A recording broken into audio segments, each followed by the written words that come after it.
Et salut tout le monde, j'espère que vous allez bien. Aujourd'hui on se retrouve pour une nouvelle vidéo. Comme vous l'avez vu dans le titre et dans la miniature, on va parler de mon home gym et même juste du home gym en général. Je vais commencer en vous parlant des avantages et des inconvénients d'avoir un home gym. Et ensuite, si j'ai convaincu certaines personnes, je vous parlerai de mon propre home gym, ce que j'ai acheté, combien ça m'a coûté et tous les petits tips que j'ai à vous donner si vous aussi vous cherchez à vous créer votre propre home gym. Tous les petits trucs à faire attention, les bons plans, etc. Donc voilà, restez bien jusqu'à la fin de la vidéo. C'est à ce moment-là que je vous donne tous les tips et combien m'a coûté réellement mon home gym. Donc on va commencer directement avec les avantages d'avoir un home gym. C'est pas très compliqué, ils sont bien nombreux, mais vous allez voir que aussi beaucoup d'avantages peuvent être des inconvénients et vice versa. Ça dépend un peu des personnes, de comment vous voyez la chose, des personnalités, etc. Mais on va voir ça tout de suite. Donc premièrement, pour moi, le plus gros avantage d'avoir un home gym, c'est vraiment la liberté. Surtout, vraiment surtout, les horaires, la tenue, la musique. Je peux m'entraîner quand je veux. Si je me lève très tôt, je peux m'entraîner à 4h du mat si j'ai envie. Et si je me couche tard, je peux me faire une séance à minuit. Donc voilà, il n'y a vraiment pas d'horaire. Bah, on est chez soi, quoi. Donc voilà, c'est hyper pratique. Pareil pour la tenue, si j'ai envie de m'entraîner en short, sans mettre de t-shirt, sans rien, pieds nus, en chaussettes, peu importe, je peux faire comme je veux. Et pareil pour la musique, bon, à condition d'avoir des voisins plutôt sympas. Et surtout ma propre musique, parce qu'on sait tous les musiques pourries qui passent dans les salles de muscu traditionnelles. Ensuite, deuxième bon point à avoir un home gym, c'est qu'il n'y a aucune friction. Alors qu'est-ce que j'entends par là? C'est en fait qu'il n'y a rien qui nous empêche de faire notre séance en fait. On peut avoir vraiment aucune excuse. C'est-à-dire qu'on peut pas dire que le temps de trajet est un problème, on peut pas dire qu'il y a trop de monde à la salle, du coup on doit attendre pour avoir les machines ou pour avoir les bancs ou les haltères. Là, littéralement, ça dépend où vous faites, mais si c'est dans votre chambre, bah juste, vous êtes dans votre chambre et vous faites votre séance et point barre. Ce qui peut aussi être un inconvénient, on en parlera juste après. Le troisième gros avantage d'avoir un home gym, c'est la propreté. Ça, c'est un truc. Tout le temps dans les salles de sport, bah c'est sale, les gens nettoient pas, ils mettent pas de serviettes, il y a de la transpi, etc. Là, au moins, vous êtes sûr que même si vous avez transpiré, bah, c'est au pire votre propre transpi et du coup, au mieux, vous pouvez juste nettoyer et tout est tout le temps nickel, quoi. Je pense que ça reste quand même un bon point pour le home gym, contrairement aux autres salles de sport. Quatrième gros avantage d'avoir un home gym, là, je vais parler à tous mes timides, tous les gars ou les filles timides, on connaît tous ce sentiment quand on arrive en salle de sport, on se sent pas à sa place, on se demande ce qu'on fait là, l'impression de pas être au bon endroit, de pas être légitime, de faire tel ou tel truc. Je sais que ça parlera pas à tout le monde, et je pense que pour certaines personnes, vous allez vous reconnaître dans ce que je dis. Moi, en tout cas, c'était mon cas. Je pense que quand on commence, c'est un des trucs les plus compliqués pour les personnes timides, c'est vraiment affronter le regard des autres, se dire que tout le monde regarde autour de soi, etc. Alors que, honnêtement, tout le monde est focus dans sa séance et personne vous calcule. Ça, faut bien se le dire. Mais quand même, du coup, le fait de s'entraîner chez soi, bah, il n'y a pas le regard des autres, on est à l'aise, on est chez soi, on fait comme on veut. Il n'y a pas de pression sociale, il n'y a pas de je me sens pas à ma place. Donc voilà, ça c'est un gros avantage pour le home gym. Ensuite, cinquième avantage à avoir un home gym, c'est l'adaptation. Alors je m'explique, parce que ça peut aussi être un inconvénient, et c'est le fait de se débrouiller en fait. C'est-à-dire qu'on n'aura pas tout le matos qu'on peut avoir dans une salle de sport, donc faut adapter ses séances. Et moi j'aime bien un peu cette psychologie d'essayer de se débrouiller, de faire les choses par soi-même, d'apprendre les bonnes exécutions, se créer soi-même son propre plan d'entraînement. Là je vous redirige vers ma vidéo juste avant où je parle de ça justement. Et voilà, juste faire les choses par soi-même, et ça c'est vraiment un point que moi personnellement je kiffe, mais ça peut entraîner certains problèmes et ça je vous en parle juste après. Sixième avantage pour le home gym, c'est que c'est un investissement sur le long terme. Alors ça on verra les chiffres juste après, je vous parlerai de mon cas précis. Pour mon cas c'était plus un vrai investissement sur le long terme et qui se trouve hyper rentable en fait. Investir une grosse somme au départ qui se lisse ensuite au lieu de payer un abonnement à chaque fois, c'est clairement plus rentable en fait. Donc voilà pour les avantages. On va passer aux inconvénients maintenant. Vous allez voir, il y en a beaucoup qui se rejoignent avec les avantages et en fonction des tempéraments et des personnalités, ce sera soit un avantage pour vous, soit un inconvénient. Donc le premier inconvénient, ça, il n'y a pas de débat. Ça peut pas être un avantage, c'est forcément un inconvénient, c'est la place que ça prend. C'est clair qu'on n'a pas tous la chance d'avoir une place comme ça pour pouvoir faire son home gym. Alors pour ma part, j'ai récupéré la chambre de mon grand frère qui ne vit plus à la maison, mais je suis persuadé que même avec un petit espace, même dans une chambre, on peut réussir à faire quelque chose de très propre, un bon home gym avec tout ce qu'il faut. Moi j'ai un gros rack, un banc, un truc pour poser mes poids, on n'est pas obligé d'avoir tout ça. Je pense que ça peut tenir dans un petit espace, mais il faut se le dire, ça reste forcément un inconvénient. Deuxième inconvénient, c'est l'adaptation. En fait, c'est ce que je vous avais dit dans les avantages, qui peut être un inconvénient parce qu'en fait, ça peut être dangereux. Ça peut être dangereux si on est débutant, qu'on connaît pas les bonnes exécutions, de faire soi-même. on peut mal faire le mouvement, se blesser, ou même si on n'est pas assuré, par exemple sur du développé couché. Moi, ça m'est arrivé de nombreuses fois. Maintenant, ça fait plusieurs années que je m'entraîne seul dans ma chambre, donc je sais comment récupérer ma barre si je fais un développé couché, même s'il y a beaucoup de poids. Ça reste quand même assez flippant à chaque fois, et ça peut être très dangereux si on n'a pas l'expérience. Moi, ce que je peux vous recommander pour ce problème, si vous êtes débutant et que vous voulez faire un home gym, c'est se prendre juste 2-3 séances avec un vrai coach qui vous montre la bonne exécution à faire, etc., qui vous donne tous les conseils à avoir en fait, et aussi de vous renseigner de votre côté bien comme il faut avant de faire les choses pour éviter de faire des bêtises. Voilà. Pour éviter de faire des gros deadlifts dos rond, faire des squats n'importe comment, rater son bench, enfin voilà. Par contre, l'avantage, c'est qu'une fois qu'on a dépassé ça, je pense qu'on fait moins d'ego lift, voilà. Là ici, bah tu peux pas faire ça parce qu'en fait, le seul truc qui peut t'arriver, c'est juste te blesser ou faire tomber ton poids, enfin vraiment ridicule, donc pas d'ego lift, et ça, c'est le point positif une fois qu'on a dépassé le niveau débutant, on va dire. Ensuite, troisième inconvénient qui rejoint un peu celui d'avant, c'est le fait de ne pas avoir de repères ni de points de comparaison. Alors, c'est pas forcément négatif, mais justement, si on est en salle et qu'on voit d'autres personnes s'entraîner, psychologiquement, c'est plus facile pour nous de se dire « Ah bah tiens, je peux faire ça en fait, je peux essayer de faire ça, c'est possible, je vois quelqu'un le faire. » Le problème quand on s'entraîne seul dans sa chambre, c'est que les seules fois où on voit du sport, c'est sur les réseaux, et sur les réseaux, c'est des stats stratosphériques. On voit des deadlifts à 300, des squats à 250, voire plus, des stats énormes, et en fait, juste on se dit, putain, c'est impressionnant, mais jamais j'arriverai à ce niveau-là. Alors que si on est en salle de sport, on verra beaucoup plus des niveaux, entre gros guillemets, moyens, voire élevés, à faire des stats beaucoup plus réalisables par le commun des mortels, on va dire. Ça nous permet de nous débloquer plus vite, en fait. Et ça rejoint le quatrième inconvénient que j'ai trouvé au fait d'avoir un home gym, c'est qu'on n'a aucun lien social. Encore une fois, c'est pas forcément négatif. La salle de sport, c'est pas forcément un lieu pour faire des rencontres, etc. Mais ça reste quand même un lieu où il y a du monde, où on peut échanger sur ses passions, etc.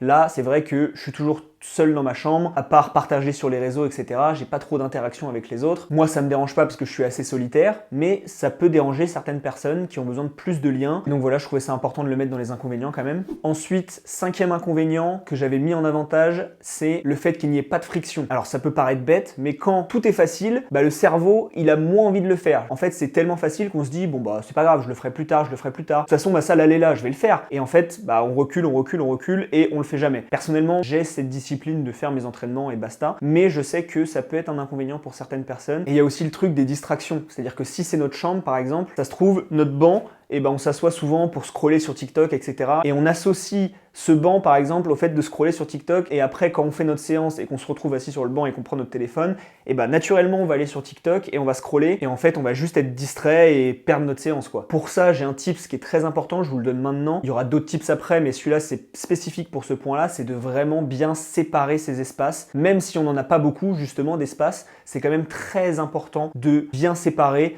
Là c'est le coin où je travaille, là c'est le coin où je m'entraîne, mon lit c'est là où je dors. C'est très important de pas scroller pendant des heures sur son lit sur TikTok. Après faut pas s'étonner qu'on n'arrive pas à dormir, faut pas non plus faire pareil sur son bureau ou son endroit où on travaille, parce que là c'est pareil. Et ça encore une fois c'est pas une question d'espace, même quand on a une petite chambre, on peut toujours séparer ces espaces. Tu peux toujours te dire ce coin-là je travaille, ce coin-là je dors, ce coin-là je me distrais. En général c'est les 3 trucs qu'on peut faire. Et si on a un home gym en plus, ce coin-là je m'entraîne. Ça peut paraître ridicule, surtout dans les petits espaces, mais franchement ça fait grave la diff. Ne serait-ce que s'acheter un pouf à 20 balles sur le bon coin pour scroller sur TikTok au lieu d'être dans notre lit, mentalement ça fait vraiment la différence. Et ensuite à chaque tâche qu'on va faire, on sera plus focus. Ça c'est vraiment un tips hyper important. Ensuite, sixième inconvénient ou cinquième, je sais plus où j'en suis, on va dire que c'est le sixième, c'est évidemment le manque de matériel. On pourra pas avoir toutes les machines de chez Basic Fit ou de chez n'importe quelle autre salle de sport, c'est pas possible, il faut faire des choix, mais ça permet aussi de se concentrer sur l'essentiel, c'est-à-dire qu'on n'est pas obligé d'avoir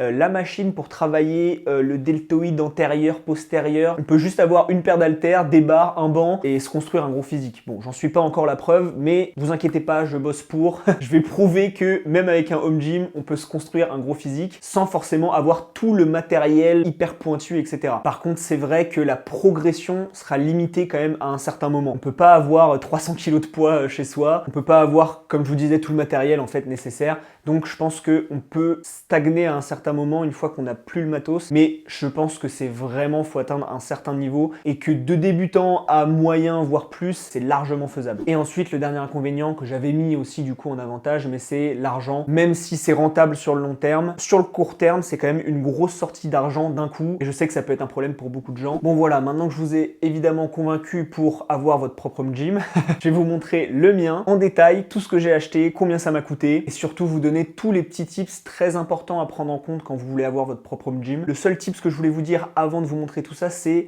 n'achetez rien de neuf. Achetez tout d'occasion. Vous allez économiser mais 4 fois le budget que vous aviez prévu. Sauf si vous êtes riche et que vous avez un énorme budget, là clairement acheter tout le matos neuf, ça va être trop bien, vous allez être trop content. Mais si vous avez un budget restreint, comme moi je l'avais, et bah achetez tout d'occasion. Le matos de sport, ça craint rien. C'est-à-dire que c'est des barres en métal, c'est des poids en fonte. Enfin franchement, avant de casser un poids comme ça, faut y aller quoi. Donc évidemment, faut pas prendre des trucs complètement explosés. Faut vérifier que si c'est les racks, etc., les trucs de sécurité, que ça tient bien, etc. Mais c'est du matos hyper solide qui tient très longtemps. Franchement, vous faites que un bon investissement que d'acheter d'occasion. Si moi j'avais acheté tout ce que j'ai là neuf, je serais endetté encore pendant 10 ans là. J'abuse, mais ça m'aurait coûté minimum 2 fois le prix que ce que je l'ai acheté moi. Alors je suis d'accord, ça prend plus de temps, faut faire des recherches pour trouver le bon plan, etc., etc. Et je trouve que la satisfaction d'avoir cherché le truc qui vous convenait le mieux, ça vous permet de vous renseigner sur plein de trucs, etc. Vous serez beaucoup plus content une fois que tout sera installé et que vous aurez fait les bonnes recherches et que ça aura pris du temps. Et surtout sur le Bon Coin, c'est que des gars qui se sont chargés à fond sur plein de matos, etc., bah, comme là, et qui revendent tout, et en fait qui revendent tout à bas prix, parce que eux, ce qu'ils veulent, c'est vendre du lot. Et c'est là où vous pouvez vraiment trouver des pépites. Moi, c'est là où j'ai fait tout mon stock de poids, par exemple. Ça m'a pris plus de temps, mais au moins, je suis hyper satisfait de ce que j'ai ici actuellement. Donc, on va passer directement au room tour de mon home gym. C'est parti. Où je vais vous filmer comme ça un petit peu à la caméra, un peu en mode style vlog. J'ai étalé un peu tout par terre, comme ça, vous allez voir tout ce que j'utilise. Donc, on commence avec le banc et le rack. Ça, c'est une super affaire que j'ai eu. J'ai eu le tout pour 150 €. Et donc là, comme vous pouvez voir, c'est vraiment super grand, je sais pas si on se rend compte, mais ça fait quasiment ma taille, hein. Ça fait même plus, ça fait plus d'1m80, donc c'est vraiment super grand, il faut vraiment beaucoup de place, etc. Mais il existe des solutions où tu peux combiner les deux en même temps, où tu peux faire un rack avec un banc qui sont ensemble, et si tu relèves le banc, ça prend quasiment pas de place, et en fait dans les petits espaces, c'est beaucoup plus facile. Ça, je vous avoue, c'est vraiment un des trucs qui m'a coûté le moins cher par rapport à ce que ça vaut. Ensuite, on va parler de ce qui coûte le plus cher dans le home gym, c'est les poids en fonte. On va commencer d'abord par le rack, qui est pas nécessaire, hein, clairement, vous n'êtes pas obligé d'avoir un rack comme ça. Moi, je l'ai fait parce que ça me saoule d'avoir des poids par terre et parce que j'ai la place. Mais si vous n'avez pas de place, vous pouvez très bien justement mettre les poids par terre. Donc le rack, pareil, j'ai fait une super affaire puisque j'en avais acheté un avant à 80 €, mais il me plaisait pas trop, c'était un rack blanc. Enfin, je trouvais que c'était mal foutu, en tout cas pour moi, pour mon utilisation. Et en plus, j'avais fait une super affaire sur celui-là, je l'avais acheté 80 €, et en même temps, j'avais 80 kg de poids. Donc je sais pas si vous vous rendez compte, normalement, les poids en fonte, on paye ça 1 € ou 1,50 € du kilo. Là, pour 80 €, j'avais le rack. Donc en gros, c'est le prix du rack, hein, 80 €, plus 80 kg de poids en fait. Du coup, bah, les 80 kg de poids, je les ai quasiment eu gratuitement puisque j'ai réussi à revendre le support de poids au même prix, 80 €. Donc voilà. Entre-temps, ma LED est morte. Merde. Oh purée.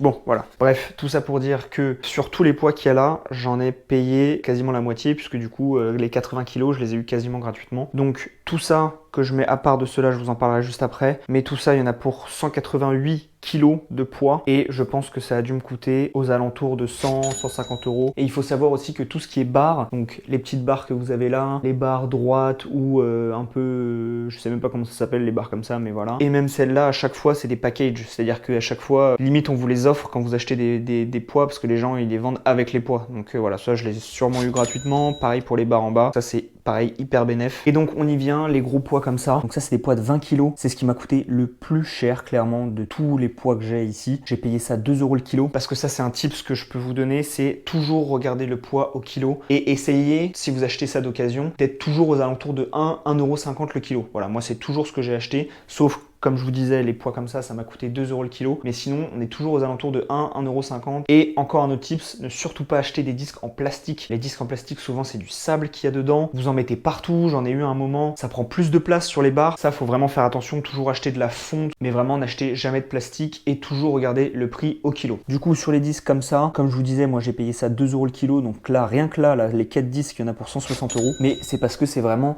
de la qualité, quoi. Donc voilà pour les poids. Donc moi, la note sur les poids, elle est assez salée. Et de toute façon, c'est pas nécessaire d'avoir autant de poids. Moi là, j'ai plus de 300 kg de poids, mais je pourrais jamais mettre 300 kg sur une barre. Donc ça réduira nettement le prix de votre home gym si vous achetez moins de poids. Autre chose où il faut faire super attention, c'est les diamètres de barres. Parce que moi, tout ce que j'ai pris, c'est des diamètres taille standard, on va dire. Je vais vous montrer ça. Les trous, ils sont pas très larges par rapport à ce que vous pouvez voir en salle de sport. Parce qu'en salle de sport, c'est des barres et des poids olympiques. Le trou, il est 2 fois plus gros, c'est au moins le double des disques comme ça. Et ça, il faut faire attention parce que ça coûte beaucoup plus cher des poids olympiques. Le but, ça reste le même, hein. Ça reste de mettre des poids sur une barre pour que ça fasse lourd et de pousser, quoi. C'est pour ça qu'au début, j'ai pas voulu prendre des disques olympiques. Mais moi, si j'avais un gros budget, ce que je vous conseillerais, c'est de prendre des poids olympiques et des disques olympiques. Mais si comme moi, vous voulez faire un home gym assez basique et que ça vous revienne pour pas trop cher, bah franchement, prenez le diamètre normal, ça changera absolument rien. Et en plus, ça vous coûtera moins cher. Donc voilà. Donc ensuite, j'ai ma station de dips. Et ça, je crois que c'est aux alentours de 30 €. Tous les prix que je vous donne, c'est soit des prix dont je me souviens d'avoir payé, soit des prix que j'ai vérifiés sur le Bon Coin. En plus des dips, j'ai aussi une barre de traction. Je vais vous la montrer tout de suite. Salut les gars.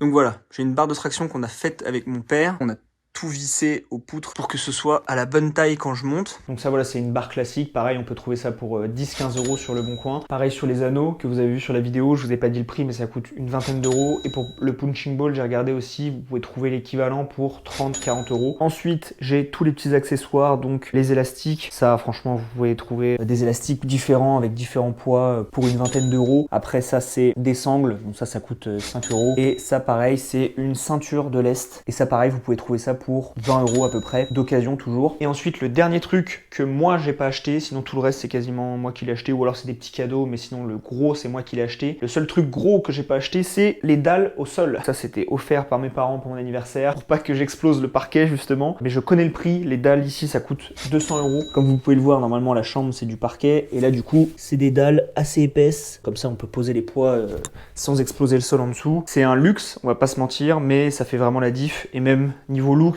bah franchement ça grave de la gueule quoi. Là je pense qu'on a vraiment fait le tour de tout ce que j'ai et tout ce que j'utilise au quotidien. On arrive sur le moment tant attendu. Combien ça m'a coûté? Est-ce que ça m'a réellement coûté moins de 1000 € ou pas? La réponse est oui. Alors c'est assez approximatif puisque comme je vous ai dit, je me rappelle pas de tout, mais ça m'a coûté environ 850-900 €. Donc c'est le prix qu'il faudra à peu près débourser pour avoir un home gym similaire. Et on va se retrouver tout de suite ici, je vais reposer la caméra et on va parler de est-ce que c'est rentable par rapport à un abonnement en salle. Donc je vous ai fait les calculs pour si ça vous coûte à peu près 750 €. Donc 750 €, c'est si vous prenez un peu moins de poids que là moi j'ai pris, puisque ça sert pas à grand chose d'avoir autant de poids. Et je vous écrirai en dessous pour 1000 € combien ça coûte. Je vous ai fait les deux calculs, comme ça vous pouvez vous rendre compte si c'est rentable, si c'est pas rentable. Donc voilà, on se retrouve tout de suite pour voir ça. Hop, donc on revient sur ce setup pour débrief. Donc on va parler argent maintenant.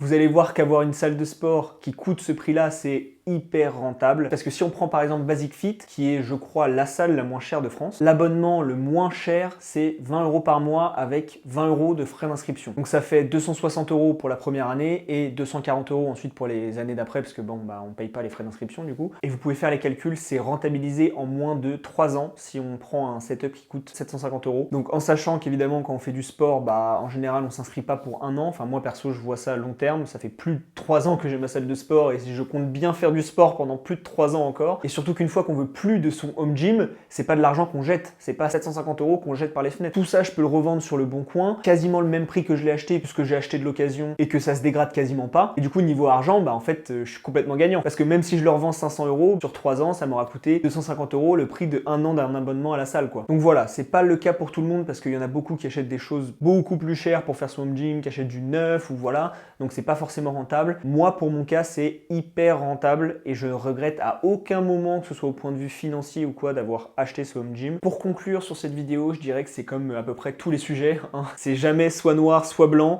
C'est toujours un mix des deux et en fonction des gens, en fonction de leur caractère, de leur personnalité. Moi, le home gym, c'est ce qui me convient le mieux. Mais pour certaines personnes qui ont peut-être un tout petit appartement, qui n'ont pas le budget d'investir directement 700 000 € dans un home gym, bah, je peux complètement comprendre que ça vous correspond pas. En tout cas, je te laisse te faire ton propre avis sur la question, si ça te correspond ou pas d'avoir un home gym. Et j'espère que la vidéo t'a plu, j'espère qu'elle t'a servi, qu'elle t'a permis de te poser les bonnes questions, de te donner les bons tips si jamais tu souhaites avoir un home gym. Et nous, on se retrouve pour une prochaine vidéo. En attendant, passe une bonne journée et salut tout le monde.